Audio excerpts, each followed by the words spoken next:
อเจริญปอนอย่างคณะศรัทธาญาติโยมศรัทธาสาธุชนคนดีเฮาทุกท่านมาแล้วเนอมาแล้วมาปะกันในรายการสารธรรมยามแรงประจำวันศุกร์เฮาจะได้มาปะมาพบกันทุกวันศุกร์เดี๋ยวเนอะอาตมาขออนุญาตก้อมเดียวอาตมาจะเปลี่ยนเม็ดเพราะว่าเสียงมันอูดอู้ลำไปมันบ่ออกแล้วก็มันปากอาตมาไว้เอาติ้งยานนี่ใส่ยกแขวนน้อยกะยานตบเยบอ่ะออนที่ใส่ยานตบเยบนี่มันจะยกแขวนน้อยอันนั้นมันเข่งล้ำไปเป็นที่เรียบร้อยเนาะรายการสารธรรมดำเนินรายการส่วนว่าวันอังคารและวันพัดก็เป็นหน้าที่หลวงลุงชัยวัฒน์นาคเสโนวัดพระธาตุดอยน้อยวันศุกร์ก็เป็นคิวของอาตมาน้องล่าอาตมาภาพสามเณรรักปอนโยนันแห่งวัดสันเหมืองตำบลหนองล่องอำเภอเวียงหนองล่องจังหวัดลำพูนเป็นผู้ดำเนินรายการนะถ้าวันศุกร์นี่ยกคือน้องล่าวันศุกร์นี่นะอาตมาเป็นน้องล่าเพิ่นหรอ อาตมาเป็นน้องล่าเพิ่นวันศุกร์นี่เป็นคิวของอาตมาภาพเนอะวันจันทร์กับวันพุธเป็นของท่านอาจารย์ท่านพระครูอภิวัฒนวิกรมวันอังคารกับวันพัด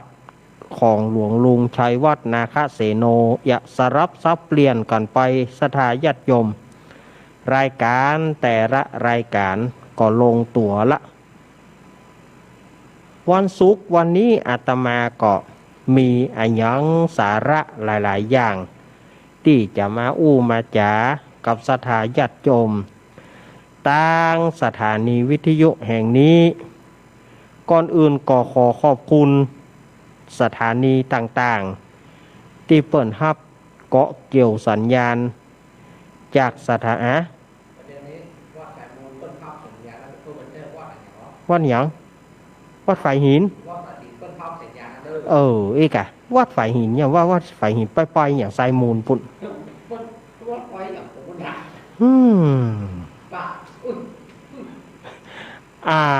ขอขอบคุณสถานีวิทยุต่างๆที่เปิดรับเกาะเกี่ยวสัญญาณไปทั่วเนาะบอกว่าจะเป็นเริ่มตั้งแต่สถานีวิทยุคลื่นพระพุทธศาสนาวัดฝ่ายหินตำบลสุเทพอำเภอเมืองจังหวัดเชียงใหม่โดยเมตตาปรมีธรรมท่านอาจารย์ท่านพระครูสมุวิสุวัตรวรกิจโจเจ้าอาวาสและผู้อำนวยการสถานีวิทยุคลื่นพระพุทธศาสนาวัดฝ่ายหินแล้วก็สถานีวิทยุวัดพระบาทอุดมน้ำบ่อสาวาโดยเมตตาปรมีธรรมหลวงป่อสุจิตตานุรักษ์เจ้าอาวาสวัดพระบาทอุดมน้ำบ่อสาวาคืนนี้ก็ศรัทธาญาติโยมก็จะไปลืมเนอเอาน้ำมนต์ที่หลวงป่อคืนนี้นะศรัทธาญาติโยมก็จะได้รับน้ำมนต์จากหลวงป่อในคืนนี้สถานีวิทยุ98.75 ห้วยตองซักเรดิโอสถานีวิทยุห้วยตองซักเรดิโอ 98.75 เมกะเฮิรตซ์สถานีวิทยุวัดฝ่ายหิน 104.50 เมกะเฮิรตซ์สถานีวิทยุวัดพระบาทอุดมน้ำบ่อสาวาคลื่น 100.25 เมกะเฮิรตซ์เนี่ยให้อย่างอาต ตมาจำคลื่น100.25แต่ก่อนนี้สถานีคลื่นนี้มันไปอยู่ที่ดอยหลังถ้ำแต่ก่อนคลื่น100.25บัดเดี๋ยวนี้เปิ้นมาที่พระบาทอุดมน้ำบ่อซาวาไปคลื่น100.25เหมือนกันสมัยก่อนนี้สมัยอยู่ดอยหลังถ้ำนี่อาตมายังจำกรรมของป้อนันโสพลหรือว่าป้อจานนันพลอดีตป้อจานวัดศรีเตี้ยเปิ้นไปจัดหรอสถานีวิทยุ100.25วัดดอยหลังถ้ำโดยหนุ่มลุงหนาน เปิ้นใจชื่อว่าหนุ่มลุงหนานนี่หรอลุงหนานป้อหนานพลนะป้อหนานโสพลชัยยศเปิ้นได้ล่วงลับดับขันไปละแล้วก็สถานีวิทยุ98.75 ห้วยตองซักเรดิโอโดยเมตตาธรรมของหลวงพ่อวาปีวรมานิตท่านอาจารย์ชวริตชัยวังโสแล้วก็สถานีวิทยุมนเสียงธรรมอำเภอแม่แจ่มโดยหลวงพ่อมงคลวิสิทธิ์คลื่น106.25 สถานีวิทยุบ้านทุ่งเรดิโอโดยป้ออุดมแม่เทียมวันพุทธวงศ์แล้วก็อีกหลายสถานีที่เปิ่นเกาะเกี่ยวสัญญาณเนาะขออนุโมทนาโดยทุกๆสถานีเนาะ ฮะตะกี้พี่เทศสมัยบอกว่าเสียงมันอู้เอาผมโทรไปหาไม่เห็นว่าแตกครับ ก็มันก็แต่ละท่านฟังไปบ่เหมือนกันเนาะพ่องก็ว่าฟังเข้าท่าเหรอตำไม่เห็นซาจีน มันจะอุดอู้ด้วยกำตี้ปากอาตมาก่ออันนี้มันคงจะมีที่เสียงปากอาตมานั่นนะไม่เห็นบอกว่าซาจีนดีขอบคุณเนอะที่ไหนบ่ดีก็ที่ไหนยังเสียงบ่พอให้เข้าท่าก็ปรับกันไปเนาะ มาปะกันวันนี้เป็นวันศุกร์เป็นวันศุกร์ที่11มิถุนายนพุทธศักราช2564เดือน10เหนือเดือน10แรกเดือน10หน้าออกมานี่2ค่ำพร่ำว่าเป็นวันศุกร์แหมเดือนหน้าจะเข้าพรรษาแล้วนะสถาญาติโยมเดือนหน้าจะเข้าพรรษาละก็น้องเบี้ยวก็ว่าเอาเรื่องเข้าพรรษามาเล่ารอให้สักติด2ติดเนาะน้องเบี้ยวเนาะสักติด2ติดก็เดี๋ยวจะเอามาเล่าเพราะว่าบัดเดี๋ยวนี้เขาจะเล่าก็มันไกลไปอยู่เรื่องเข้าพรรษาอาจจะเย็นๆก่อนเนาะเดือนหน้าก่อนวันที่24กรกฎาคมวันที่24กรกฎาคมเป็นวันอาสาฬหปูชาวันที่25กรกฎาคมเป็นวันเข้าพรรษาของตู้เจ้าพระเนน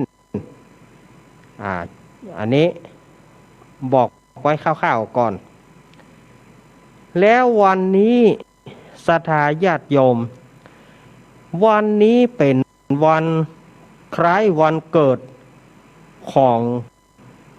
หลวงปู่ม่อนครูบาเจ้าม่อนศรีวิจัยนักบุญแห่งร้านนาไทยวันนี้ทางท่านอาจารย์ท่านบิ๊กบอสของเราก็ได้เปิดได้เล่ามาเมื่อตี 5ปลายได้เล่าถึงประวัติมาแล้วก็หลวงป่อสุจิตตานุรักษ์เปิ้นก็เอามาเล่าแถมแล้วก็เราได้ฟังอาจารย์ยอดเราได้ฟังอาจารย์ยอดแถมก็เล่าถึงประวัติของครูบาหม่อนเฮาหลวงปู่ครูบาหม่อนเฮาแล้วก็ล่าสุดนี่ก็ได้ฟังได้ฟังซอจากแม่ครูบัวซอนเมืองเป้าแล้วก็ปกครูเรวัตร้องขี้เหล็ก อีกอะเปิ้นได้เล่าศรัทธาญาติโยมถ้าเปิ้นมีบัดเดี๋ยวนี้ศรัทธาญาติโยมคนตั้งหลายจะไปไหว้ไปสาเปิ้นเนาะขนาดเป็นสารูปขนาดว่าเป็นสารูปปิมปาสารูปของเปิ้นคนก็ไปกราบไปไหว้อยู่เนืองตะกี้ก็ฟ้าประทานมาขลึงเพราะว่าเป็นนิมิตหมายเมื่อเปิ้นเกิดนั้นมีฟ้าห้องเปิ้นเลยได้ชื่อว่าอินตาเฟือนหรือว่าไอ้ฟ้าห้องเมื่อเปิ้นเกิดมาเป็นฝนตกฟ้าห้องวันนี้ก็ยังเป็นครึ้มนะ2-3 วันมานี่จะว่าแดดก็บ่แดดจะว่าฝนก็บ่ฝนอากาศเย็นสบายศรัทธาญาติโยมเนาะวันนี้อาตมาภาพจะมาสวดปารมี9 จันทร์แล้วก็วันนี้อาตมาจะมีกรรมไหว้ของหลวงปู่ครูบาหม่อนศรีวิจัยเอามาฮือศรัทธาว่าตัว วันนี้นะฮือศรัทธาว่าตัวอาตมามันบ่ยาวน้อยเดียวกรรมไหว้ของครูบาหม่อนศรีวิจัยอันนี้ก็ อาตมาก็ได้ขออนุญาตจากพ่อครูที่เปิ่นสอนอาตมามาตั้งแต่สมัยที่อาตมายังเป็นขโยมอาตมาจำได้แล้วก็ว่าจะเอามาเฮียนจะเอามาว่าออกวิทยุก็ขออนุญาตที่เปิ่นสอนอาตมาก่อนเปิ่นก็ว่าอนุญาตเนอะนิมนต์เอาไปเผยแพร่เตอะ ออกวิทยุ อาตมาก็เมื่อปกครูของอาตมาเปิ่นอนุญาตแล้วอาตมาก็จะได้นำเอามาเผยแพร่สู่ให้ศรัทธาญาติโยมได้ฟังกันอันนี้ก็ศรัทธาญาติโยมก็ว่าตัวอาตมา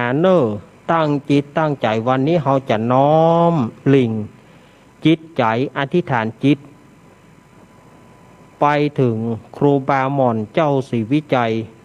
นักบุญแห่งล้านนาไทยอันเป็นครูบาหม่อนของหมู่เฮาตั้งหลายเปิ้นเกิดที่วัดบ้านปางตำบลศรีวิจัยสมัยนั้นเป็นตำบลแม่ตื่นเนาะอำเภอลีภายหลังมาเปิ้นก็มาเปลี่ยนตำบลศรีวิชัยอำเภอลีจังหวัดลำพูนอันนี้เขาได้ฟังมาแล้วนะได้ฟังมาหมดละที่เปิ้นเล่ามาป่อเปิ้นโยมป่อเปิ้นชื่อว่าป่อควาย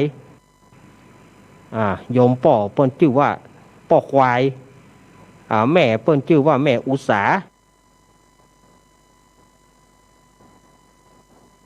เดียวด้านนะอันนี้กำไหว้สาเวลาท่านจะรับจะนอนไหว้กุลป่อกุลแม่แล้วไหว้พระนพธรรมแล้วก็จะไปลืมเอากำไหว้ของครูบาหม่อนศรีวิจัยว่าไปตัวเอาละอาตมาจะนำและศรัทธาญาติโยมว่าตัวตั้งนะโมก่อนเนาะตั้งนะโม3 จบแล้วก็ว่าตามอาตมานะโมตัสสะภะคะวะโตอะระหะโตสัมมาสัมพุทธัสสะนะโมตัสสะภะคะวะโตอะระหะโตสัมมาสัมพุทธัสสะนะโมตัสสะภะคะวะโตอะระหะโตสัมมาสัมพุทธัสสะว่าตามอาตมาอะยังวุจจติศรีวิจัยยาจะนะตุขะสันตังศิรสานะมามิทุติยัมปิอะยังวุจจติศรีวิจัยยาจะนะตุขะสันตังศิรสา นะมามิตติยัมปิอะยังวุจจติสีวิจยาจะนะตุขะสันตังสิรสานะมามิเอาละอาตมาได้นำศรัทธาญาติโยมไหว้กุลของครูบาหม่อนเจ้าศรีวิจัยนักบุญแห่งร้านนาไทยเป็นที่เรียบร้อยต่อไปนี้อาตมาจะสวดปารมีเก้าจันทร์เพื่อรำลึกถึงหลวงปู่ครูบาหม่อนของเฮาขอพระนาบุญกุศลที่เก้ากับผมลูกพระลูกเนนจะได้สวดปารมีเก้าจันทร์นี้ขอถวายเป็นกุศลแด่องค์ครูบาหม่อนเจ้าศรีวิจัยนักบุญแห่งร้านนาไทยขอหลวงปู่หม่อนได้รับพระนาบุญกุศลแล้วก็ประทานความสุขสวัสดีให้ยังลูกหลานตัวเน้อศรัทธาญาติโยมภายที่มีหนังสือปารมีเก้าจันทร์ของครูบาหม่อนก็เอามาตึงได้เนอะตึงได้แล้วว่าตัวอาตมาภาพก็ได้ วันนี้เป็นกรณีพิเศษแต่ก็ตัวนี้อาตมาจะเอามากวมสวดจัดสืบจัตตาเพ่แต่วันนี้เป็นวันพิเศษเป็นวันเกิดของหลวงปู่ครูบาหม่อนเปิ้นอาตมาก็เลยจะเอามาสวดเหี่ยกรรมวันนี้เนาะศรัทธาญาติโยมก็ตั้งจิตตั้งใจว่าตัวก่อนเนอะถ้ามีหนังสือก็ตึงหนังสือว่าไปตัวเนอะ นะโมตัสสะภะคะวะโตอะระหะโตสัมมาสัมพุทธัสสะนะโมตัสสะภะคะวะโตอะระหะโตสัมมาสัมพุทธัสสะนะโมตัสสะภะคะวะโตอะระหะโตสัมมาสัมพุทธัสสะสาธุสาธุสาธุพระปัญญาปารมี30ตัสสาธุสาธุปารมีสาธุสาธุเดี๋ยวกันเนอะไปอย่างใดนะเดี๋ยวก่อนสาธุสาธุสาธุพระปัญญาปารมี30ตัสสาธุพระปัญญาปารมีวัดแวดล้อมวิริยะปารมีอ้อมระวังดีศีลปารมีบังหอกดาบเมตตาปารมีผ่าแป้ตั้งปืนตานะปารมีเป็นพื้นตั้งต่ออุเบกขาปารมีก่อเป็นเวียงสัจจะปารมีเวทระวังดีเป็นไม้ใต้กันตีปารมีกลายเป็นหอกดาบบังหน้าไม้และปืนไฟอาทิตฐานาปารมีพันดาบไปทุกแห่งแข่งแรงปราบฝูงหมู่มารผีสางไปเป็ดตุกตะวีปบติปั้งไปหนีแม่ธรณีอัศจรรย์โสซะเหมือนพันอยู่ข้างน้ำนัดตีนองกวางต่อกวางแตกตีฟองนะนองนานอกไก่เป็นข้าวตอกดอกไม้ถวายปูจาพระเกี้ยวแก่นไทยสัตตันพระพุทธทางเลยจงมาภายโพดอนุญาตโตดโพดปูคาแต่ดีลี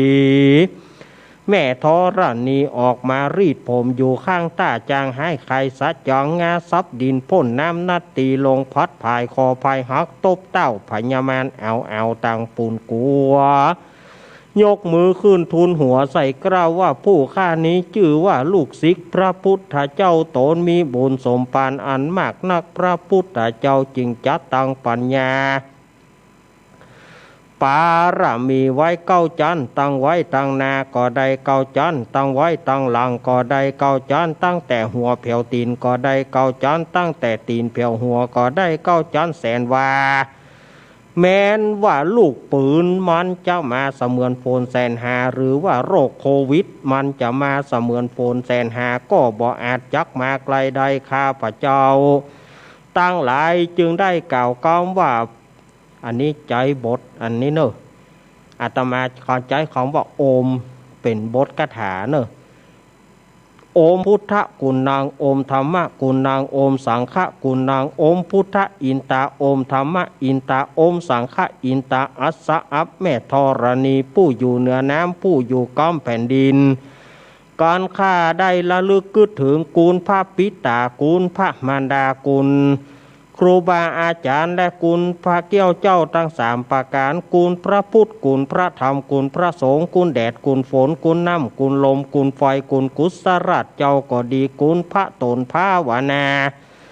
ก็ดีกุลนางอุทธาราก็ดีกุลพระปัญเจกับพุทธเจ้าก็ดีกุลแม่ธรณีก็ดีกุลเจ้าแม่กวนอิมบรมโพธิสัตว์ก็ดีจงมารักษาก้อมหน้าและก้อมหลังตนตัวแห่งข้าพระเจ้าและทุกสถานีวิทยุที่เปิดนาฮับสัญญาณและศรัทธาญาติโยมทั้งหลายที่ได้ฟังทุกผู้ทุกคนทุกตนทุกองค์นั้นจงจักมีเตียงแต่ดีลีจิมแดเตอโอมพุทโธพุทธังรักษาโอมธัมโมธัมมังรักษาโอมสังโฆสังฆังรักษาโอมพุทโธพุทธังอรหังโอมธัมโมธัมมังอรหังโอมสังโฆสังฆังอรหังโอมพุทโธพุทธังกันหะโอมธัมโมธัมมังกันหะโอมสังโฆสังฆังกันหะอายุวันโนสุขังปะลังเอาศรัทธาญาติโยมอาตมาก็ได้สวดปรมีเก้าจันทร์เพื่อน้อมรำลึกถึงกุลของครูบาเจ้ามอนศิวิจัยนักบุญแห่งร้านนาไทยเอาถ้าเปิ้นมีบาเดียวนี่อายุเปิ้น143 ปีโอ้โหเนาะอ๋อเนี่ยแต่ว่าเปิ้นมรณภาพไปเมื่อเปิ้นอายุได้60ศรัทธาญาติโยมเปิ้นอายุได้60เปิ้นก็มรณภาพเพราะว่าเปิ้นป่วยด้วยโรคบะโหกเนาะโรคบะโหกหรือว่าถ้าภาษาของอย่างก็ของไทยภาคกลางเฮาฮ้องว่าโรคฤทธิ์สีดวงทวารเนี่ยโรคฤทธิ์สีดวงทวารหรือว่าโรคบะโหกบ้านเฮาฮ้องบะโหกก้นปูดนั่นนะบะโหกก้นปูดหรือว่าบะโหกเลือด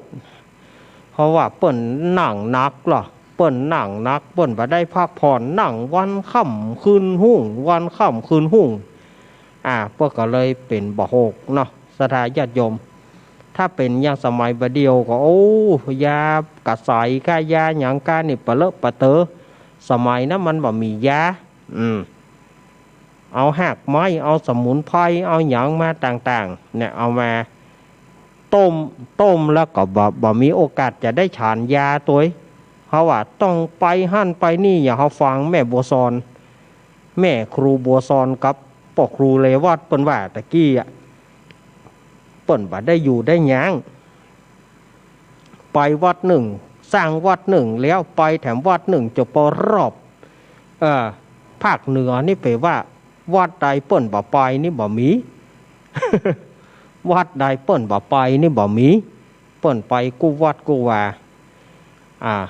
อาตมาขอน้อมน้อมเอาแบบว่าน้อมเอากุลของครูบาเจ้ามอนสรีวิจัยขอท่านครูบาจงได้รับผลบุญกุศลที่ลูกหลานได้อุทิศถวายไปนี้จงไปรอดไปถึงท่านหลวงปู่มอนครูบาแดเตอ ศรัทธาญาติโยมต่างหลายวันนี้อาตมาภาพได้สรรเสริญกุลของครูบาหม่อนไปเรียบร้อยแล้ววันนี้อาตมาภาพก็จะเอานิทานกันเนาะวันนี้นะจะเอานิทานมาเล่าให้กับศรัทธาญาติโยมต่างหลายได้ฟังกันพ่องก็อยากจะฟังนิทานเป็นอมตะนิทานธรรมพ่องก็ว่าอยากจะฟังนิทานปื้นบ้านก็สารพัดที่ญาติโยมอยากจะขอฟังแม้ ห้องก็ว่าเมื่อใดลูกเนนจะเอาธรรมมาเทศน์ถ้าจะเอาธรรมมาเทศน์ขอให้โควิดมันซาไปแถมสักหน่อยเนาะให้โควิดซาไปแถมสักหน่อยเอาจนหรือว่ามันคลายไปแล้วจนเราบอกว่าเฮาตื่นเจ้ามาเปิ้นบอกว่าปลดล็อกหมดละบ่มีละอีนะอาตมาก็จะได้มีโอกาสจะได้เตดน้ำเตดธรรมพ่อง ว่าเดียวนี้ก็สวดมนต์ไปก่อนเนาะถ้าลองว่าอาตมาบ่สวดมนต์ศรัทธาญาติโยมก็จะกองหาทำละจะเอาน้ำมนต์พ่องก็ถ้าจะเอาน้ำมนต์เอาน้ำมนต์ตึงวันศุกร์วันอังคารวันศุกร์ก็เอาจากหลวงพ่อวันอังคารก็เอาจากอาตมาขออนุโมทนาสาธุการศรัทธาญาติโยมอันนี้อาตมาภาพก็จะได้นำเอานิทานมาเล่าสู่ศรัทธาญาติโยมเต่าที่เวลาจะเอื้ออำนวยในช่วงแรกก่อนเนาะตะกี้เจว่าแม่บุญมาสิริปาเนาะเปิ้นฝากมาว่าวันนี้เปิ้นจะฟังขอชื่อนามเปิ้นกำเอาขอบคุณโยมแม่บุญมาสิริปาเนาะเปิ้นเปิ้นไปอยู่ที่บ้านเหล่าเป้าอีเนาะเจว่าเปิ้นฝากเจมาว่าเปิ้นจะฟังเอาขอบคุณก็เดี๋ยวมันจะลืมมันใจอย่างแม่บุญมาเฮานี่มันถ้าได้อู้ไปกับอย่างว่านะมันไปทางหน้าติ๊ก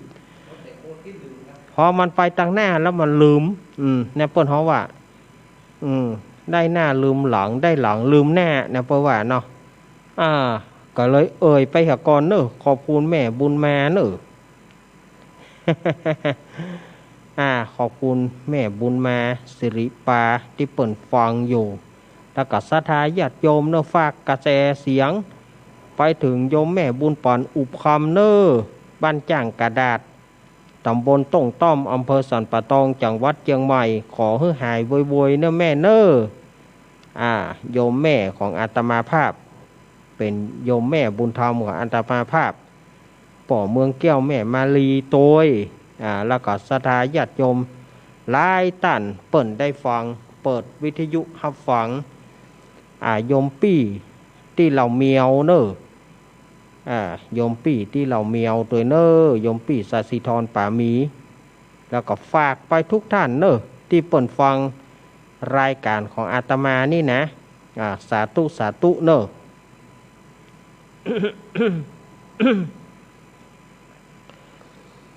วันนี้อาตมาภาพจะเอาในเรื่องอันนี้เอานิทานเก่ามาเล่าใหม่เนาะเพราะว่ามันกึดใจหานิทานอันใดบ่ได้เตื้อก็จะเลยเอาอันเก่ามาเล่าใหม่ก่อนศรัทธาญาติโยมพ่องเปิ้นก็เคยได้ฟังพ่องเปิ้นก็บ่เคยได้ฟังที่เปิ้นได้ฟังก็ประดับความหูไปที่เปิ้นบ่ได้ฟังก็เปิ้นก็จะได้ฟังที่เปิ้นบ่ได้ฟังเปิ้นเคยฟังมาก่อนก็ประดับความหูไปเพราะว่าอาตมากึดใจอันอย่างบ่ออกเตื้อก็เลยจะเอานิทานอันเก่าดึงอันเก่ามาเพราะมันก็เมินนักแก่และอาตมาบ่ได้เล่าเนาะอาตมาก็จะนำเอานิทานปื้นบ้านในเรื่องกระต่ายแสนโกนมาเล่าให้ศรัทธาญาติโยมได้ฟังเรื่องกระต่ายแสนโกนนี่มีอย่างใดมันค่อนข้างจะยาวถ้าหากว่ามันจะหมดหากว่ามันบัดตานช่วงนี้มันก็จะไปจบช่วงหน้าเพราะมันค่อนข้างจะยาวเนาะแต่ก็บ่เป็นหยังจะพยายามเล่าให้มันถ้าบัดตานช่วงนี้กับช่วงหน้า เรื่องกระต่ายแสนโกนนี้เปิ้นก็บอกว่าเมินมาละหลายเจนหลายก๊อบละแต่เมื่อสมัยสัตว์ตั้งหลายปากได้เหมือนโคนเฮานี่แหละ มันจะสมัยบลุกกุ๊กกุยสมัยเจ้นใดก็บ่ฮู้อาตมาก็บ่อาจฮู้ได้ก็ยังมีจ้างกับเสือจ้างกับเสือนี่เป็นเปื้อนเดียวกันแต่ว่ามีอยู่วันหนึ่งเสือก็ได้ออกอุบายว่าจ้างท่านก็ตัวใหญ่เฮาก็ตัวใหญ่เอาอย่างอี้ดีกว่าเฮามาส่งเสียงฮ้องบ่ถ้าไผ่ฮ้องแล้วบรรดาในป่าเงียบสงัดสัตว์ตัวนั้นจะได้กินเนื้อกันอย่างสมมติว่าท่านฮ้องแล้วเกิดว่าท่านทรงเสียงฮ้องถ้าว่าในป่าเงียบสงัดบ่มีแม้แต่เสียงจะหีดแมงจรท่านจะได้กินเนื้อเฮาหากถ้าเฮาฮ้องแล้วป่าสงัดเงียบเฮาจะกินเนื้อท่านตกลงก่อจ้างก็บอกว่าบ่ซบจังเลยสลิดจ้างนี่แต่บ่ซบจริงเลยได้สิเพราะว่าเฮานี่ตัวใหญ่เสียงเฮาย่อมกังวานสัตว์ตั้งหลายเงียบหมดนี่หรอจ้างก็โกงคอเอาสถาญาติโยมจ้างก็โกงคอเอาแว่ปรากฏว่าในป่านั้นก็ยังมีเสียงแมลงเสียงสัตว์ตั้งหลายอยู่บ่มีตัวใดเงียบจ้างก็โกงคอซะ แต่ปรากฏว่าในป่าก็ยังบ่เงียบจ้างเอ้ยท่านหมดโอกาสจะได้กินเนื้อเฮาละเสือว่าที่นี้จะเป็นของเฮาพ่องเสือก็คำรามออกมาว่าเนี่ยแค่ว่าเดียวปรากฏว่าเอาในป่านั้นเงียบสงัดวังเวงบ่มีแม้แต่เสียงจะหีดแมงจรใบไม้บ่ได้หล่นโละบรรยากาศภายในป่านั้นเงียบเอาละท่านจ้างแสดงว่าเฮาจะได้กินเนื้อท่านแต่บาดเดียวนี้เฮาบ่กินเตื้อ7 วันเฮาจะมากินเนื้อท่านเตรียมตัวตายได้ไปสั่งป่อสั่งแม่สั่งลูกสั่งเต้าสั่งผัวสั่งเมียเจ้าเหีย ไปสั่งญาติโกโหติกาเจ้าเหีย7 วันเฮาจะมากินระวังนึกถึงกูลปอกเกี้ยวแม่เกี้ยวไว้ให้ดีเสือขู่มันเสือก็ลาไปกามนั้นจ้างก็บ่เป็นอันกินอันนอนแล้วจะไปทางใดก็ไปบ่ได้ละอ่อนบ่มีแหงละยังบ่เอาพุทโธเป็นที่จ้างที่เปิ่งละจ้างเนาะเอาพุทโธเป็นที่จ้างที่เปิ่งกันเนาะตั้งสติให้ดีกับจ้างนี้กลัวเกิดความกลัวตายให้แล้วก็ลุกขึ้นบ่ได้ล่ะอ่อนบ่หลบปอบแปบล่ะ ยุ่งบัญชีละจ้างกลัวตายขนาดนั้นจ้างมาห้อยเว้เฮียเฮียกะจ้างมาก็ห้อยยังไงทีนี้ผ่านไปวันที่1วันที่2วันที่3วันที่4วันที่5มาถึงวันที่6หัวใจหัวอกจ้างเหมือนจะแตกจ้างก็ได้กระดิ้นไปดิ้นมาเพราะตัวเก่าจะตายแล้วลูกยังได้หากุลพ่อกุลแม่ปิตากุลยังมันดากุลยังพุทธกุลนางธรรมกุลนางสังฆกุลนางกึดหาไปให้ไปตัวไผจะมาช่วยข้าพ้องเนี่ยข้าจะตายแล้ววันพุกเสือจะมาเอาข้าไปกินแน่เกิดความกลัวตาย บ่กินน้ำบ่กินอ้อยบ่กินหญ้าอย่างสักอย่างอะไปไหนบ่ลุกในขณะนั้นก็มีกระต่ายกระต่ายตัวหนึ่งก็มาปะเขาใส่ก็เลยถามว่าอ้าวปี่จ้างเนี่ยอย่าใดเนี่ยมานอนกิ้งไปกิ้งมาอย่าใดเนี่ยบ่เดี๋ยวนี้นี่อย่าน่ะกระต่ายโหยซอยคอยหน่อยแน่คอยสิตายแล้วจ้างเป็นลาวเหรอเจ้ากระต่ายข้าจะตายแล้วหูกอบอนผูกข้าจะตายแล้วเสือจะมาเอาข้าไปกินมันสาเหตุไม่อันหยังเล่าให้ฟังก่อนเรื่องเก่าเรื่องเง่ามันมาอย่างนั้นมันต้องมีที่มาที่ไปก่อนถ้าท่านบ่เล่าแต่ข้าก็บ่อาจจะช่วยท่านได้ถ้าท่านเล่าเป็นความจริงเฮาอาจจะช่วยท่านได้ทีนี้จ้างก็เลยเล่าให้ฟังตั้งแต่ต้นจนจบกระต่ายตัวนั้นก็บอกว่ามันว่ามีปัญหาอย่างนี้นะเรื่องแค่นี้เรื่องกระจิตริดกระจ้อยร้อยเรื่องแค่นี้มากลัวตายได้เอาอย่างอีวันผูกเสือจะมาประมาณเท่าใดเสือจะมาประมาณตีนฟ้ายกประมาณตีนฟ้ายกก็ประมาณเท่าใด5 โมงปลาย6 โมงเจ้าเนี่ยเนาะประมาณตี 5ปลายหมอกเขาฟังรายการเสียงธรรมแสงอรุณเนี่ยเนาะหมอกเขาว่าหมอกตีนฟ้ายกกระต่ายก็เลยบอกว่าเวลาสักตี 4เฮาจะมาหาท่านเรื่องเสือนั้นอย่าได้กังวลไปเลยก็เดี๋ยวเขาจะช่วยนี่หรอพอสักประมาณตี 4กระต่ายก็ได้มาหาจ้างแล้วก่อนเข้าควบเข้าค่อมร่างจ้างไว้ เข้าค่อมร่างจ้างไว้คือนอนควบจ้างไว้ไม่อย่าปอก่อนวะเนี่ยฮะ กระต่ายควบนอนควบจ้างไม่อย่าได้ไม่ก็หานตัวจ้างอยู่ดีวันยาข้ามมากันเนาะ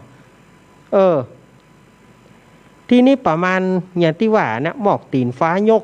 ตี 5ปลายเนี่ยเสือมันมาแล้วหรอว่าห่มมาละทีนี้จ้างก็มันมาแล้วกระต่ายมันมาแล้วกระต่ายก็เกิดความกลัวจ้างก็เกิดความกลัวจ้างกันเนาะจ้างเกิดความกลัวกระต่ายบอกว่าจะไปกลัวอยู่เฉยเฉยไว้ก็ดีเองเฉยไว้ก็ดีเองนอนอยู่นี่มันจะมาเอาข้าไปกินนะนะเชื่อข้าแน่เชื่อข้าแน่บัดถ้าเดือนร้อนทีนี้ปรากฏว่าพอเสือเข้ามาจะมาถึงจ้างละกระต่ายมันนอนควบจ้างอยู่ทีนี้เป็นเวลาที่มันมืดมันบ่หันตัวกระต่ายก็ขึ้นว่าวันนี้กินจ้างไปตัวหนึ่งบ่อิ่มกำเดี๋ยวเสือมานี่ก็ได้จะกินเสือแหมตวงน่าจะอิ่มเสือได้ฟังกับบ่ฮู้อะไรเสือได้ฟังก็หวังว่าสัตว์อื่นเป็นสัตว์อื่นที่จะมากินตัวเก่าเสือก็บ่เอาแล้วกันเนาะมันยังข้าว่าข้าใหญ่กว่าไอ้อย่างแล้วยังมีตัวที่ใหญ่กว่าข้าแถมมันกินจ้างตัวนั้นไปแล้วมันจะกินข้าแถมบ่เอาแล้วคอยบ่เอาแล้วคอยบ่เอาดอกว่ะเสือก็หล่น เสือก็หล่นสดาญาติโยม เมื่อเสือโล่นไปซ้ำไปปะใส่ลิงอันนี้เสือมันโล่นไปปะใส่ลิงแล้วก็ไปเล่าให้ลิงฟังว่าลิงถามว่าโล่นอันหยังบ่ฮู้นะมันกินจังแล้วมันจะกินข้าก็เลยโล่นมาที่ไหนที่ปุ้นเพราะอันหยังก็ข้ากับจ้างเนี่ยได้ตกลงกันว่าถ้าไผ่ฮ้องแล้วป่าเงียบจะได้ผู้นั้นจะได้กินเนื้อของ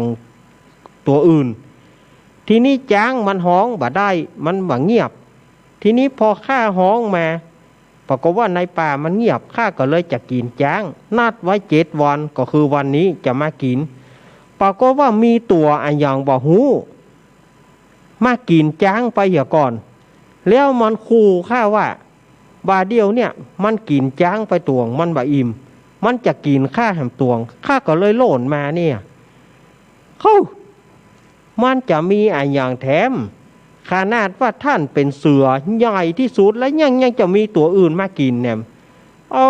มันเป็นไปบ่ได้ก้าลิงก็ว่าเนาะก่อนอันข้าจะโหล่นมาเนี่ยหยังข้าจะโหล่นมาเนี่ยหยังลิงก็บอกว่าปลาข้าไปก้อยนะข้ากลัวนะโอ้ย ไม่กลัวอย่างปลาข้าไปปลาข้าไปข้าก็บอกมั่นใจเจ้าหรอกเจ้าลิงเพราะว่าเจ้าก็บอกพอสมควรไปมีปัญหาอย่างเอาโซ่มัดเอวเข้าไว้ถ้ามีอย่างเขาถ้ามีอย่างเขาก็ห่วมชะตาเดียวก่อนมัดเอวเข้าไว้มัดเอวเข้าไว้ทีนี้ก็เสือกับปลาลิงไปมัดเอวลิงไว้ตัวเอาโซ่มัดเอวลิงไปพอไปถึงโอ้ยจะไปเล่นอันกับเจโอ้ยเปิ้นเล่านิทานคนแม่เจนี่จังเล่นอะไรอย่างแบบเป็นบ่ฮู้กาลเทศะคนแม่มันมาหลอกเฮาศรัทธาญาติโยมจะไปเล่นอย่างอี้แถมเนอะในวิทยุนะจะไปเล่นไปเลยทีนี้ก็เสือกับปลาลิงไปเปาก็ว่ากระต่ายตัวนั้นก็ยังค่อมร่างของเสือไว้เมื่อกระต่ายหันลิงก็เลยตักขึ้นว่าเฮ้ยไอ้ลิงนายมึงบอกว่าจะเอาเสือมาให้กูกิน10 ตัวมึงเอามาอย่างตัวเดียวกูบ่อิ่ม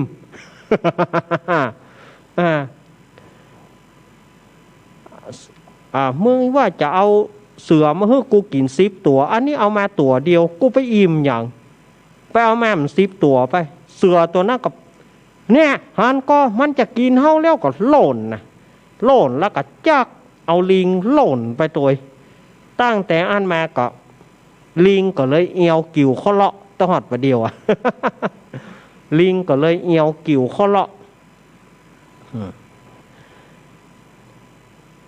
เมื่อกระต่ายได้ช่วยจ้าง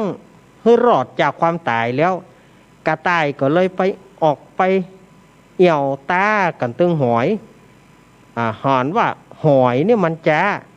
ก็เลยบอกว่าจะไปไหนหอยก็บอกว่าจะขึ้นไปตั้งนาโอ้หอยเอ้ยหอยเกิดมาจ้ายังหอยก็ข้าก็เป็นหอยแล้วเหรอเกิดมาจ้าเตียวจ้ามันได้กินแน่จริงเขาโล่นแข่งกันบ่นี่แน่จริงเขาโล่นแข่งกันบ่หอยก็ฮับกำตาแหละมาแข่งก็แข่งกะนี่หรอกระต่ายก็สปีดเต็มที่แหละปี๊ดโล่นพอโล่นไปถึงขั้นเพราะว่าหอยเนี่ยมันฮื้อสัญญากันมันจะหูอานัดกันโดยตรงอานัดสัญญาณกันโดยตรงจะอยู่ที่ไหนก็จ้างมันเป็นหมู่เดียวกันเนาะหอยทีนี้โล่นไปกระต่ายโล่นไปจัดก่อยแล้วก็เอิ้นหอยนึกว่าหอยจะอยู่ตั้งหลังหอย หมู่นั่นก็เฮ้ยอยู่ตั้งหน้าโหมันอย่างมาวุยกว่าเฮาโล่นแถมโล่นแถมเมื่อโล่นไปจนที่ไหนที่เบาอะเอิ้นแถมหอยก็อยู่ตั้งหน้าเฮ้ยฮะก็มันอย่างว่าวุยแล้วเหลือโล่นเอาจนอีท โล่นจนกำนี่ปดโรอีทล่ะโหหาลิ้นห้อยตองแต่งหอยเขาว่าหอยนี่มันจะมีตั้งหน้ามันจะเป็นหมู่เดียวมันหับหูกันเนาะเป็นอัตโนมัติขึ้นอัตโนมัติของมันหอยก็เฮยตั้งหน้าไอ้มันววยแล้วมันเหลือโล่นติ๊กๆก็เอาเข้าจนลิ้นห้อยตองแต่งไอ้ฮะบ่เอาอย่างละอีกก็โดดลงน้ำ โดดลงน้ำซ้ำว่าอาบน้ำอาบหนองไงเรียบร้อยแล้วก็ไปนั่งสถานญาติโยมไปนั่งขาควบบนบ่าผาเรื่องมันขาควบบนบ่าผาสุมาเนื้อญาติโยมอันนี้บัจเจกรรมหยาบมันนั่งขาควบบนบ่าผาในที่ปืนบ่าผานั่นน่ะก็มีเขียดอยู่ตัวหนึ่งเขียดก็ได้ส่งเสียงฮ้องสถานญาติโยมเขียดก็ไปฮ้องตัดไหนก็บ่ฮ้องไปฮ้องที่ปืนบ่าผาแล้วไปตัดปืนวางขาของมันน่ะปืนวางขากระต่ายเขียดก็ฮ้องเงียบสุมาเนอะมันก็หวังว่าลูกอันทะมันฮ้องมันก็หวังว่าลูกอันทะมันฮ้องหรือว่าหน่วยบ่หนงนงมันฮ้องมันเข้าใจว่าลูกอันทะมันฮ้องเฮ้ยจะไปฮ้องนะมันจะไปฮ้องหยังว่าเขียดก็บ่ฮู้ฮ้องติ๊กๆเงียบสุมาเตอะมันจะฮ้องหาป้อมันอย่างก็ หวังว่าหน่วยอันทะมันฮ้องลูกอันทะมันฮ้องเปียได้ก้อนบ่าผาได้บุ๊บเข้าวางขาตัวเก่าบุ๊บลูกอันทะตัวเก่า ไม่จะแกนเจ้าป่อเจ้าแม่มันเนาะบ้า ลูกอันทะเหลวหมดกระต่ายจึงบ่มีลูกอันทะสถานญาติโยมกระต่ายจึงบ่มีลูกอันทะข้อนี้จะเท็จจริงอย่างใดเปิ้นเล่ามาอาตมาก็เล่าไปเนี่ยสถานญาติโยมเฮ้ยเล่นอย่างบ่เล่นเนาะเล่นกับหอยเสียหอยมันหูเกลียวเนาะหอยมันขึ้นของมันอัตโนมัติของมันเนี่ยมันก็เหยตั้งหน้าในที่สุดเอาอันนั้นบุ๊บอันทะตัวเก่าบุ๊บบนงนงตัวเก่าเหลียวเป็ด อันนี้เนี่ยสถานญาติโยมเฮ้ยเล่นหวังว่าเปิ้นจะจ้าหันเปิ้นจ้าก็เลยจะตาเปิ้นนึกว่าเปิ้นบ่หูกำกันเนี่ยนะแต่จริงเปิ้นหูกำกันแล้วหอยหรือว่าอย่างเนี้ยเปิ้นจะหูอัตโนมัติของมันเนาะสถานญาติโยมอันนี้ก็สถานญาติโยมอาตมาเอานิทานนี้มาเล่าก็เป็นคติจะไปคิดว่าหอยนี่มันจ้ามันบ่มีเล่บ่มีโกนอย่างเงี้ยแต่ความจริงเปิ้นหูกำกันแล้วกันเนาะสถานญาติฟังเอาม่วนกันแล้วกันฟังเอาเบาสมองกันแล้วกันเนาะสถานญาติโยมอย่าคิดมากอย่าคิดมากกันแล้วกันเนาะสถานญาติโยมในช่วงแรกนี้อาตมาภาพคงจะได้ลาคลื่นของป่ออุดมก่อนอาตมาก็จะได้ลาคลื่นของป่ออุดมแม่เทียมวันก่อนแล้วก็ประดาคลื่นสีขาวเฮาก็ปะกันในช่วงที่สองอาตมาขอเวลาจะเคลียร์เจก่อนหาที่มันมาหลอกอาตมาสะดุ้งเดี๋ยวอาตมาจะเคลียร์จะห้อยหลังเวทีก่อนกับเจก่อน จะห้อยกับเจก่อน ขอบคุณป้ออุดมแม่เทียมวันเนอร์ ที่ได้เอื้อเฟื้อเวลา1 ชั่วโมง เสียงชัดกว่า 1 ชั่วโมง ขอให้ศรัทธาญาติโยมปออุดม แล้วก็ครอบครัวมีความสุขความเจริญเนอะส่วนคลื่นสีขาวจะไปฟังไปไหนเตื้อช่วงที่2อาตมาก็มีนิทานมาเล่าแถม แล้วก็จะมา